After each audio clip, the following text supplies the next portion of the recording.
So hey guys, welcome back to my channel. और अभी DSSB ने 31 जुलाई को जो है नई वैकेंसीज़ एडवर्टाइज़ की है। एडवर्टीज़मेंट नंबर आपका होगा 02/2025। इसकी जो ओपनिंग डेट होने वाली है वो होगी 18 अगस्त 2025 और 12 बजे से फॉर्म खुलने वाले हैं। और जो क्लोजिंग डेट इसकी होगी वो होगी आपकी 16 सितंबर 2025 टिल 11:59। ये जो वैकेंसीज़ है ये बहुत सारे पोस्ट की हैं और मेनली जो वैकेंसीज़ है ग्रुप बी और ग्रुप सी की होने वाली है। वैकेंसीज़ की पोस्ट है वो आप देख सकते हैं, statistical clerk, assistant public health inspector करके बहुत सारी वैकेंसीज़ जो हैं यहाँ पे आई हुई हैं।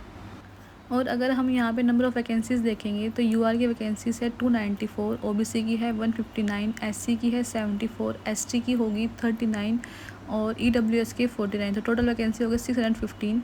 उसके अलावा पीडब्ल्यूबीडी की वैकेंसीज़ है 33, ईएसएम की है 34 एंड एसपी की है 10। सो ये है आपकी टोटल वैकेंसी जो एडवर्टाइजमेंट जिनकी हुई है। सो मेनली आप ध्यान देंगे तो वैकेंसीज़ जो है ग्रुप बी और ग्रुप सी की होने वाली है। जैसे आप देख सकते हैं मैक्सिमम वैकेंसीज़ ग्रुप बी और ग्रुप सी की है। यहाँ पे कोई भी ग्रुप ए की वैकेंसी नहीं है, यहाँ पे कोई भी पोस्ट। और आपको अप्लाई करने के लिए जो आपका साइट है वो सेम रहेगी, DSSBonline.nic.in। वहाँ पर जाके आप अप्लाई कर सकते हो। ध्यान रखिए कि लास्ट डेट होगी 16 सितंबर और अभी फॉर्म खुले नहीं है। 18 अगस्त से फॉर्म जो है आपके खुलेंगे।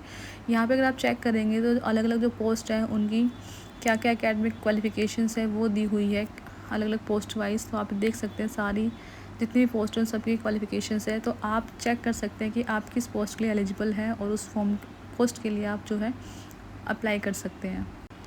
मेक श्योर कि आप जिस पोस्ट के लिए एलिजिबल हो उन पोस्ट के लिए आप अप्लाई करें ही करें, क्योंकि DSSB की जॉब बहुत अच्छी होती है। इवन ग्रुप बी और ग्रुप सी में भी सैलरी जो है काफ़ी अच्छी होती है। अब आते हैं हम एग्ज़ामिनेशन स्कीम के ऊपर। तो यहाँ पे जो पोस्ट वाइज फिर से आपको इन्होंने बाइफिकेट किया हो कि किस पोस्ट के हिसाब से क्या एग्ज़ाम होने वाला है। जैसे कुछ एग्ज़ाम्स ऐसे जिसमें 1 टीयर ही होने वाला है। टोटल 200 क्वेश्चन आएंगे, 200 मार्क्स के आएंगे और 2 घंटे का होगा। इसमें आपके 40 क्वेश्चंस जो है वो रहने वाले हैं। रीजनिंग के 40 क्वेश्चंस, मैथ्स के 40 क्वेश्चंस, आपके इंग्लिश 40, आपकी हिंदी एंड देन 40 क्वेश्चन आपके होंगे जनरल अवेयरनेस के। तो ये सब का पैटर्न है। कुछ एग्ज़ाम्स ऐसे भी हैं जिसमें सिर्फ टियर 1 है, कोई टियर 2 नहीं है। और कुछ एग्ज़ाम्स ऐसे भी हैं जिसमें टियर 1 के साथ टियर 2 भी है। तो वो आप चेक करेंगे डिपेंडिंग अपॉन कि आप किस एग्ज़ाम के लिए आप एलिजिबल है और किस चीज़ के लिए आप अप्लाई कर रहे हैं। तो उसके हिसाब से आप इंडिविजुअल जो है आप चेक कर सकते हैं।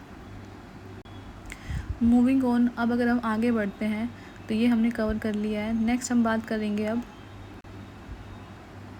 कि एग्ज़ामिनेशन फ़ीस क्या होने वाली है। तो अगर हम एग्ज़ामिनेशन फ़ीस के बारे में बात करेंगे तो हमें पता है कि जितनी भी एग्ज़ामिनेशन DSSB कनेक्ट कराता है उसकी जो फ़ी होती है वो है आपकी 100 रुपीज़। लेकिन अगर आप मान लीजिए वुमेन कैंडिडेट हैं, SC है, ST है या PWBD है या फिर इवन एक्स सर्विस मैन भी हैं, तब भी जो है आपकी कोई भी फ़ीस इसमें नहीं लगती है। बात कर लेते हैं रिजर्वेशन बेनिफिट्स की। तो यहाँ पे अगर जब आप फॉर्म भर रहे हैं तब ये ध्यान दीजिए, अगर आप दूसरे स्टेट के OBC हैं अदर देन दिल्ली तो आप यहाँ पे जो है OBC कैटेगरी में नहीं आएंगे, आप UR कैटेगरी में आएंगे। तो मेक श्योर जो OBC आउटसाइड दिल्ली है they will be treated as unreserved. तो इस बात का आप स्पेशली ध्यान दीजिए। कैंडिडेट्स बहुत गलती करते हैं फॉर्म भरते वक्त कि वो ध्यान नहीं देते हैं कि अगर आप OBC कैटेगरी में आ रहे हो दूसरे स्टेट में तो आप दिल्ली के अंदर UR कैटेगरी में आएंगे। एक बार आपने फॉर्म भर दिया उसके बाद ये चीज़ें चेंज नहीं होंगी, फिर आपको सिलेक्शन होने के बाद ये चीज़ें दिक्कत दे सकती हैं।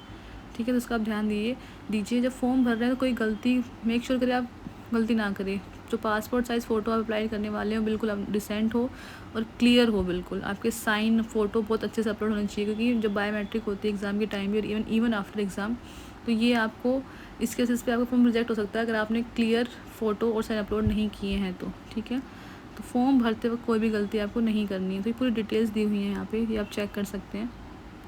सो लास्ट में आपको ये बात बोलूँगी, जब आप फॉर्म अप्लाई कर रहे हैं 2-3 बातों का आप ध्यान रखिए। पहले इस बात का कि आप पूरा जो इंस्ट्रक्शंस में दिया हुआ है उसे आप अच्छे से पढ़ें। दूसरा, कैटेगरी वाइज आप अच्छे से चेक करें कि आप किस कैटेगरी को जो है बिलोंग कर रहे हैं। तीसरा, कि जब आप फॉर्म भर रहे हैं तो मेक श्योर आप गलती ना करें। और फोर्थ, फॉर्म भरते वक्त आपके पास सारे जो डॉक्यूमेंट्स हैं वो आपके पास होने चाहिए ताकि आपको बाद में दिक्कत ना आए फॉर्म भरते वक्त। So all the best to all the candidates.